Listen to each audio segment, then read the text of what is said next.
Se você ganha 20 mil por mês, você vai estar raspando no topo 1% da pirâmide de renda no Brasil. Mas, se você mudasse hoje para os Estados Unidos e convertesse a mesma renda para dólares, você estaria entre os 45% mais pobres dos Estados Unidos. E seria classificado como low income, ou baixa renda, nas cidades grandes. E eu vou te explicar por que isso acontece com o Big Mac. No McDonald's que eu comprei, ele custou R$ 23,90. E se o dólar tá 5,18 hoje, a gente poderia pensar que nos Estados Unidos ele deve custar $4,61, que é só fazendo a conversão do câmbio. Então, eu chequei. Brenão, missão dada é missão cumprida. Estamos aqui no drive-thru de um McDonald's aqui em Santa Mônica e a gente vai descobrir o preço desse Big Mac. Wesley é um amigo que mora em Los Angeles e ele disse que o Big Mac, depois das taxas, é $6,41. Tá aí, o preço do Big Mac. $6,41 after taxes. Isso daí dá R$ 33,20. R$ 9,30 mais caro do que em São Paulo. Mas essa diferença de preço não é exclusiva de hambúrgueres. O Spotify Premium, a Netflix, uma faxineira, tudo isso custa mais lá do que no Brasil. Muito mais. A diferença do custo de viver no Brasil e de viver nos Estados Unidos é tão grande que se a sua renda se mantiver em reais e você decidir mudar para solo americano, você vai precisar gastar em torno de 2,3 a 2,7 vezes a mais todo mês só para viver uma vida equiparável ao que você tem hoje. Mas por que isso acontece? Como alguém no topo da pirâmide de renda de um país vira a base em outro? E quanto que você precisa ganhar para não ser pobre em nenhum lugar do mundo? Tá, se você abrir um Big Mac, você vai encontrar pão com gergelim, você vai encontrar carne, queijo, alface, apesar desse daqui tá bem, né? Cebola, picles. Não deveria ter tomate aqui? Esses ingredientes são exatamente os mesmos em qualquer lugar do mundo, ou pelo menos deveriam. Então, em teoria, um Big Mac ele deveria custar a mesma coisa em qualquer lugar. Isso depois de você fazer a conversão do câmbio. Mas na prática, como a gente viu, não é isso que acontece. Nos Estados Unidos, em média, o Big Mac custa $5,79. No Brasil, $4,03.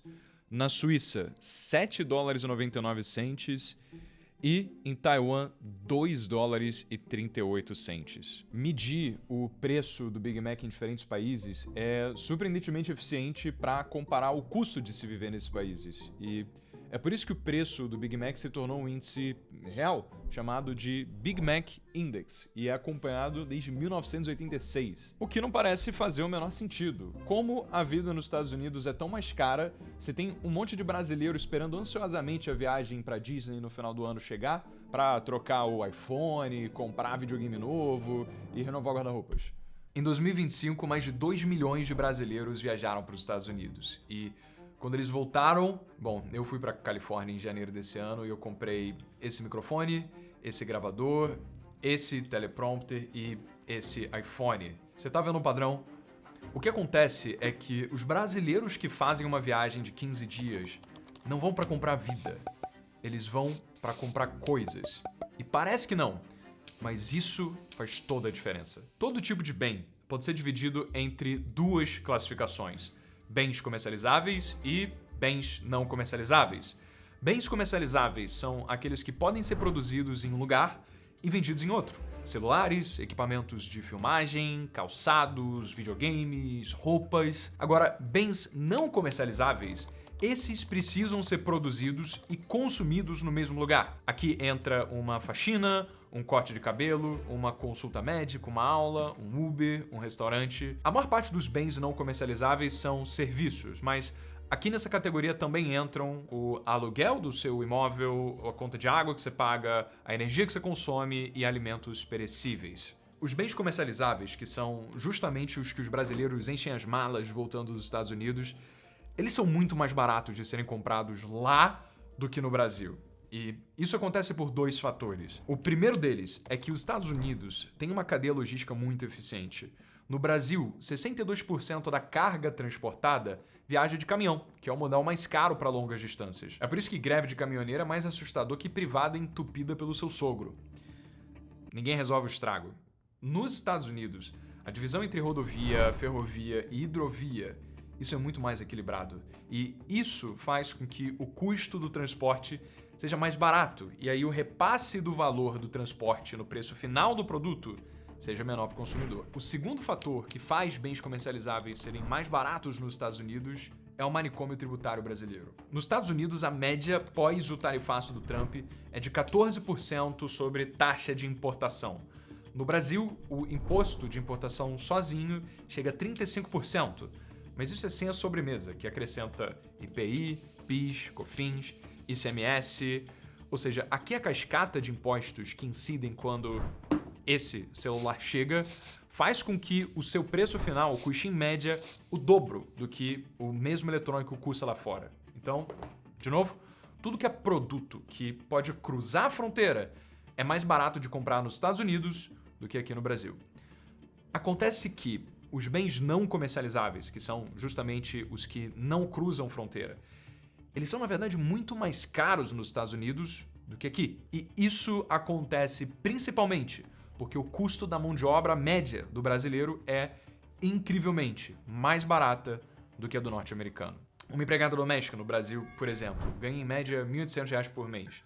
Nos Estados Unidos, a mesma empregada ganha $2.800 por mês, podendo chegar até $4.000. Isso dá quase R$15 mil na faixa de baixo se a gente for converter direto para real. Ou seja, mais de 8 vezes a remuneração daqui.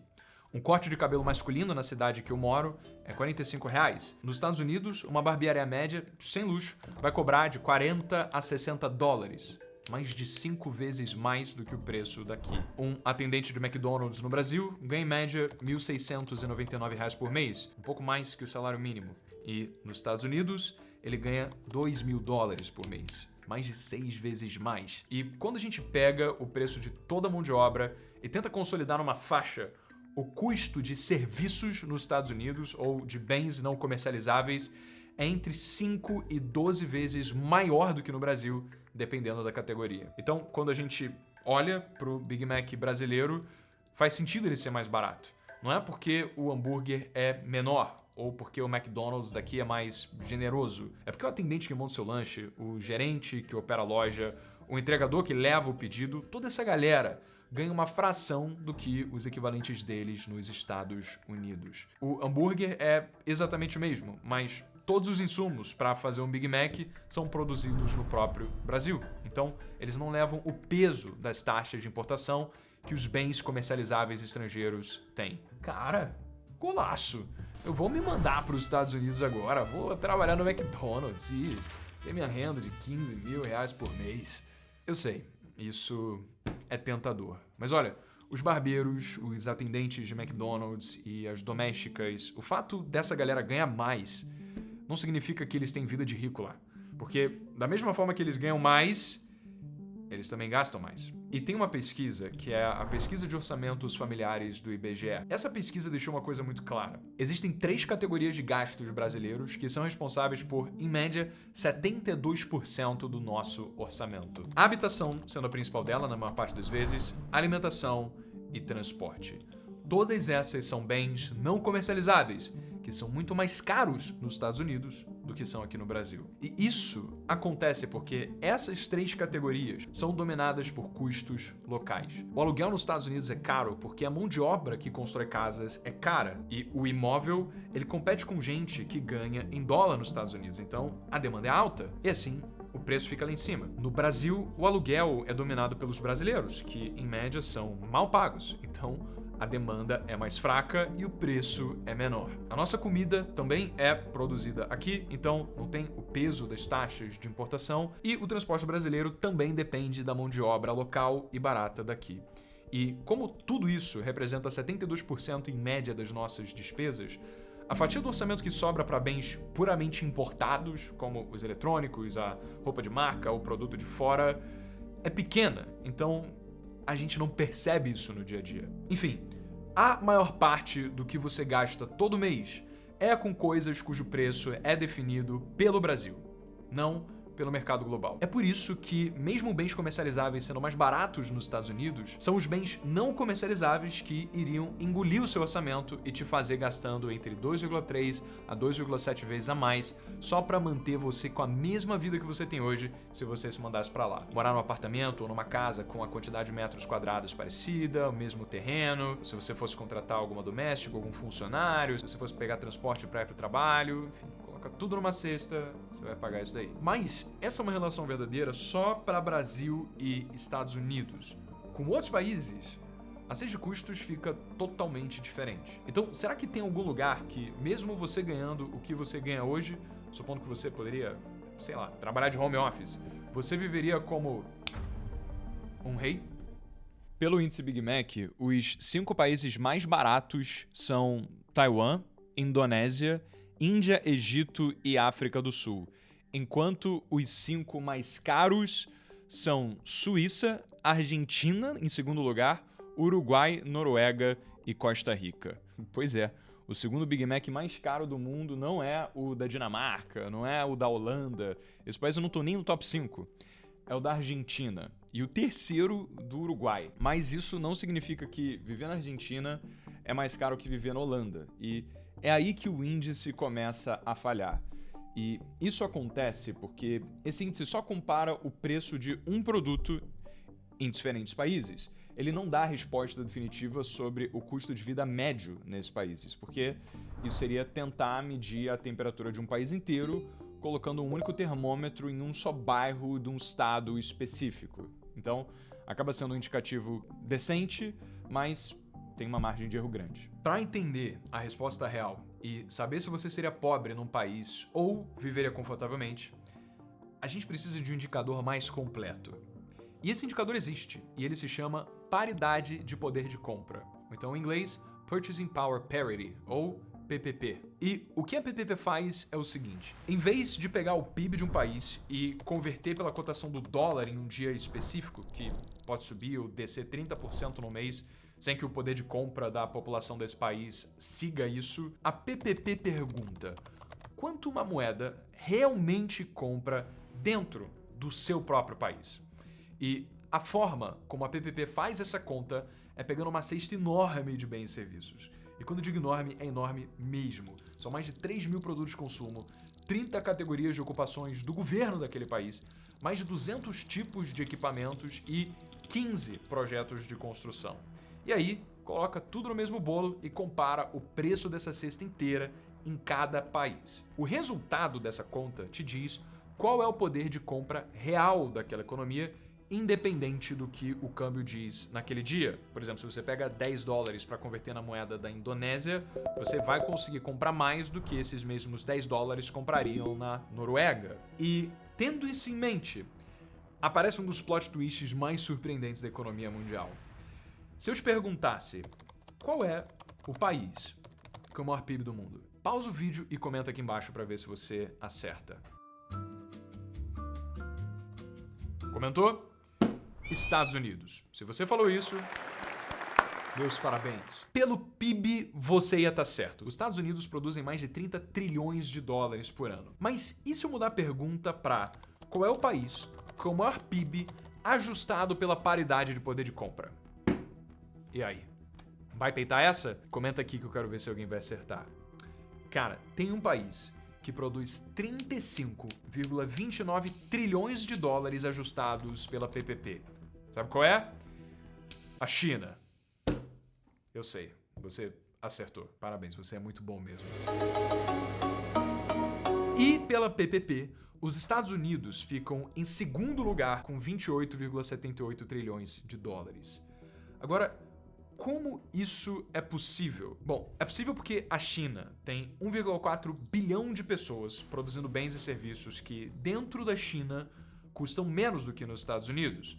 Um corte de cabelo que você faz em Xangai custa uma fração do que custa em Nova York. Uma refeição que você come em Chengdu custa uma fração do que custa em Chicago. A instalação e o dia a dia de pagamentos de uma fábrica inteira custa muito menos do que se fosse uma fábrica em solo americano. Aí quando você converte o PIB chinês pelo câmbio, ele parece menor, porque o yuan é mais barato em dólar. Mas quando você mede pelo que aquele dinheiro realmente compra dentro daquele país, a economia chinesa já é mais rica que a americana. Você pegou isso, né? Se basicamente você tiver 10 mil reais e for pra China, você ia ser mais feliz nas comprinhas do que nos Estados Unidos.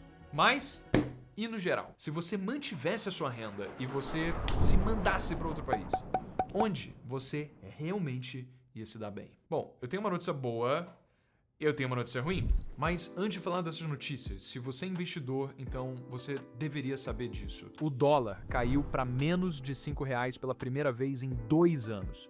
Tem muitas pessoas que querem expor o patrimônio a dólar, ainda mais nesse momento. E com isso compram títulos de renda fixa norte-americanos que tendem a render em torno de 4% ao ano, que é justamente onde estão os juros norte-americanos hoje. O problema é que ao fazer a remessa, você paga 3,5% de IOF. Então, essa não é a forma mais eficiente de fazer isso. Tem uma forma de você ganhar 7% ao ano como rentabilidade de renda fixa em dólar, sem pagar IOF. E a forma de você fazer isso é por meio de USD6. O USD6 são basicamente stablecoins lastreadas em dólar, o que significa que uma USDC sempre tem exatamente o valor de $1. A paridade é mantida pela empresa Circle, que é registrada e auditada para assegurar o valor dessa criptomoeda. E para você conseguir esse benefício, você pode abrir conta na Coinbase, que está patrocinando essa parte do vídeo. E também é a maior corretora de criptomoedas do mundo, negociada em bolsa. Ao comprar o USD6 pela sua conta na Coinbase, você vai ganhar R$20 em Bitcoin e ter os seus USD6 rendendo exatamente 7% ao ano em dólar. Para isso, é só clicar no link que eu deixei aqui embaixo na descrição e abrir a sua conta na Coinbase. Agora, vamos voltar para a notícia boa e para a ruim. A notícia boa é que existem mais de 100 países no mundo que, se você ganhasse a mesma coisa e se mudasse para lá, você teria um poder de compra muito maior. Inclusive, em alguns desses países, você conseguiria literalmente aumentar o seu poder de compra em mais de 15 vezes. Ou seja, vamos supor que você ganha R$3.000 por mês, seria como se você estivesse ganhando R$45.000 aqui. A notícia ruim é que esses países também são os mais miseráveis do planeta. Na Somália, a renda que você tem hoje iria aumentar o seu poder de compra em 16 vezes. Em Burundi, 22 vezes. E no Sudão do Sul, 33 vezes. Se hoje você estivesse no meio da pirâmide de renda brasileira, ganhando R$2.400 por mês, supondo que você pudesse se mudar sem perder a sua renda, você iria ser automaticamente catapultado para o topo da elite econômica desses países, podendo viver uma qualidade de vida acima de 97% da população. No Sudão do Sul, seria como se você tivesse uma renda de quase R$80.000 por mês aqui no Brasil. Daria para você contratar múltiplos funcionários, ter motorista particular, ter empregada, mas não daria para comer num restaurante bom toda noite, porque ele não existe. Não daria para você morar numa casa bonita, num bairro seguro, porque o bairro seguro não existe. Não tem hospital para você ir se você passar mal, nem privado. E não tem estrada pavimentada entre uma cidade e outra. Seu dinheiro vale 30 vezes mais no mercado, que tem 1/100º das opções. É como se você tivesse um cartão de crédito ilimitado numa loja que só vende 5 produtos. E aí a gente descobre o limite de até onde vai a paridade do poder de compra como medida de qualidade de vida. Porque tem alguns bens que a PPP não mede. Saneamento, segurança, saúde, educação, infraestrutura. Esses bens não estão à venda nos mercados em que o nosso dinheiro vale mais.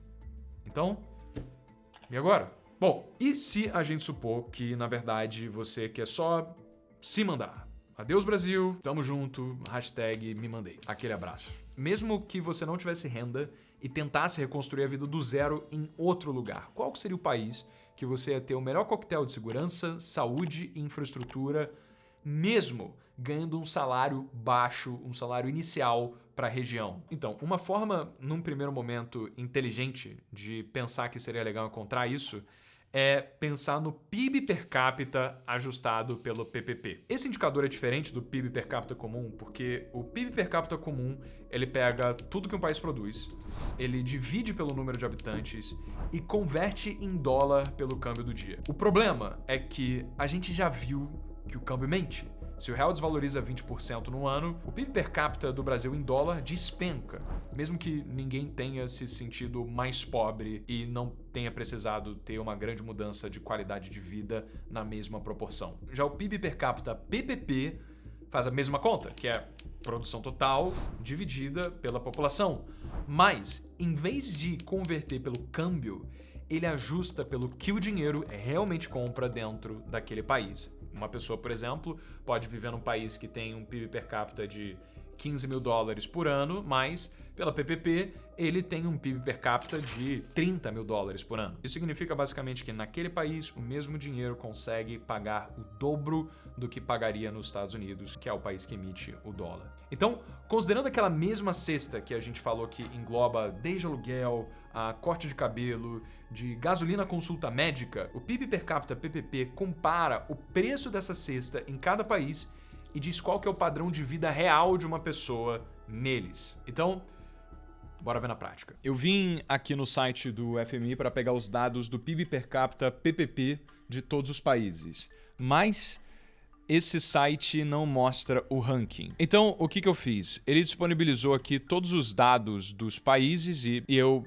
baixei esse arquivo, joguei aqui para o Google Sheets e classifiquei do maior PIB per capita PPP para o menor. Mas a gente vê algumas coisas estranhas aqui. Liechtenstein, por exemplo, é um paraíso fiscal que tem mais empresa do que tem gente. E um monte de pessoas que trabalham fora de Liechtenstein gerando produção em Liechtenstein. Singapura é uma cidade-estado cujas fronteiras elas são a região rica, mas a periferia, que é onde as pessoas que trabalham em Singapura ficam, ela não é, em tese, dentro do próprio país. Então, são lugares que não daria realmente para considerar como o maior PIB per capita, porque tem algumas variáveis que precisam ser levadas em consideração. Então, o que eu fiz? Eu descartei todos os paraísos fiscais, também descartei as cidades-estados, eu também descartei a Irlanda, que é um país em que o PIB é inflado artificialmente por multinacionais que registram lucros por benefício fiscal, mas que não ficam no país. E eu também descartei os petroestados, como Catar e Emirados Árabes, em que a riqueza do petróleo ela não necessariamente chega na maior parte da população. E aí, o que aconteceu? Dentre os países que sobraram, o que tem o maior PIB per capita PPP é a Noruega, o segundo é a Suíça, o terceiro, os Estados Unidos, quarto, Dinamarca e quinto, Holanda. Esses são países que produzem riqueza e que a riqueza é percebida na forma de aumento na qualidade de vida da população. O que, se você analisar, tem um grau de semelhança notável com o IDH-AD, que é o Índice de Desenvolvimento Humano ajustado à desigualdade. Esse índice, quando a gente olha para o ranking dele, e a gente puxa aqui o ranking, ele tem aqui em cima Noruega, Islândia, que também tá no top 10 aqui, Islândia tá em sétimo, Alemanha, Suíça, Holanda, Finlândia, Suécia, Eslovênia, Bélgica, Reino Unido e por aí vai. Então, existe um grau de confluência relevante. Todos esses aqui são países em que, se você ganha dinheiro lá, sem ficar com essa ideia de ganhar aqui no Brasil e gastar lá, mas realmente gerar renda lá, você pode ter uma qualidade de vida razoavelmente confortável, mesmo que você trabalhe em setores que pagam mal pelo padrão desses países. Por exemplo, se você for faxineiro na Noruega, você vai ganhar o equivalente a uns 2.300 dólares líquidos por mês, tá? Eu já estou convertendo para o dólar, que é uma moeda que a maior parte das pessoas já está mais familiarizada. Em reais, esses 2.300 dólares te dão em torno de 12 mil reais por mês. Com isso, dá para você alugar um quarto fora do centro de Oslo, que Oslo é mais caro, pagando uns 830 dólares por mês, que não é luxo, mas é limpo, aquecido e tem metrô a 5 minutos. Você também consegue fazer as compras do mês no mercado gastando uns 320 dólares, o que dá para comer bem, sem que você precise ficar contando moeda. Você consegue pegar um transporte público que é pontual, que é climatizado, tudo gastando só 85 dólares por mês, que é o preço do passe mensal. E você ainda conseguiria colocar seus filhos numa escola pública que é referência mundial e é gratuita. E isso fora a saúde pública da Noruega, que também é referência no mundo, e você não precisa ficar 5 meses na fila esperando uma consulta de especialista. E depois de pagar tudo isso, no fim do mês ainda vai sobrar uns 900 dólares, que aqui é quase uns 5 mil reais, que daria para você guardar, cobrir uma emergência, viajar uma vez por ano ou simplesmente mandar para alguém que está precisando na sua família no Brasil. A faxineira norueguesa ganha 6 vezes mais em reais do que a faxineira brasileira. Mas a diferença real não é de 6 vezes.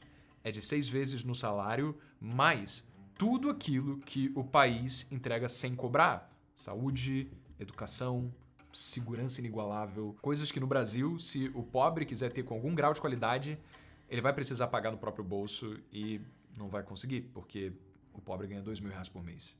E aí, quem que já tá abrindo o Duolingo para pesquisar o curso de norueguês? Breno, convenhamos, eu não quero ser faxineiro na Noruega. Eu não quero ser pobre em nenhum lugar do mundo. Tendo isso em vista, quanto que eu preciso? Cara, tem uma resposta oficial, mas eu acho que você não vai gostar.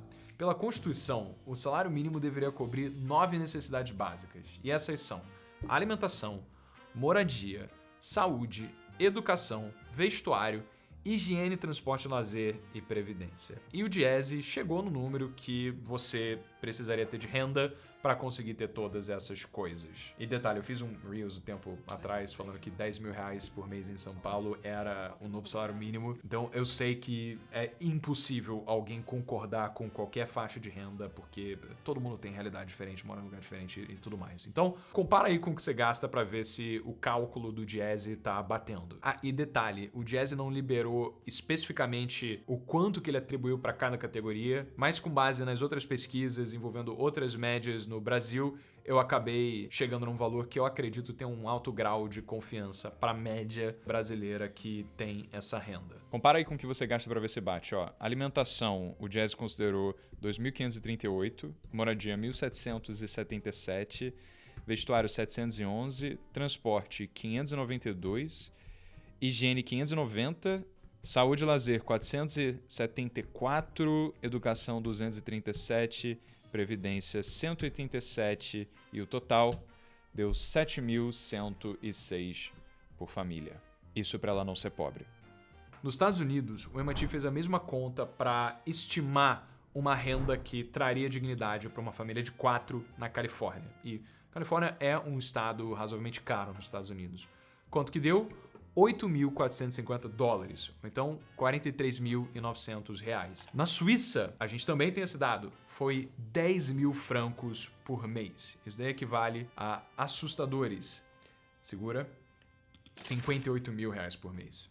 Ironicamente, na Noruega, que é o país com o maior IDH do mundo e onde o dinheiro mais rende, mesmo com pouco, você precisaria de só R$36.400 por mês para não ser pobre. Ou seja, para você não ser pobre em absolutamente nenhum lugar do planeta hoje, você não precisa de 10 mil por mês, você não precisa de 20 mil por mês, você não precisa de 30 mil por mês. Nada disso basta. Você precisaria de pelo menos 58 mil caindo na sua conta todo mês. A título de comparação, essa renda no Brasil ia te colocar no topo 0,5% da pirâmide de renda e também no bloco dos 45% mais pobres da Suíça. Você vê o quão atrás a gente está. Mas é claro, se você não tiver pretensão de ir para a Suíça e quiser ter uma dignidade bem básica numa família de 4, seguindo o que o Diese diz que é um número legal, então seu número é R$7.106 por mês. Um número que, ainda não sendo suficiente para muitas famílias, é um número que mais de 60% dos brasileiros não chegam nem perto e que 100% dos atendentes de McDonald's jamais vão chegar. Bom, qual foi o sentimento que você ficou vendo esse vídeo? Você ficou deprimido pela barra do mundo tá tão alta? Ou ficou aliviado por morar no Brasil em que a barra é tão baixa? Ou talvez inspirado para trabalhar e conquistar o mundo? Se esse vídeo foi massa, deixa o like aqui, ajuda pra caramba. Esses vídeos eles dão trabalhão pra produzir. Eu falo só pra quem sentiu que gerou valor de verdade. Se não gerou, você deixa pra um próximo vídeo, tá tudo certo. E lembra que você pode ganhar R$20 em Bitcoin se você abrir conta na Coinbase pelo link aqui embaixo e fizer a sua primeira compra de criptomoedas. O valor vai cair até 48 horas pra você poder fazer parte desse mundo também. Sem mais, meu nome é Breno Perrucho, valeu turma, esse é o Jovens de Negócios.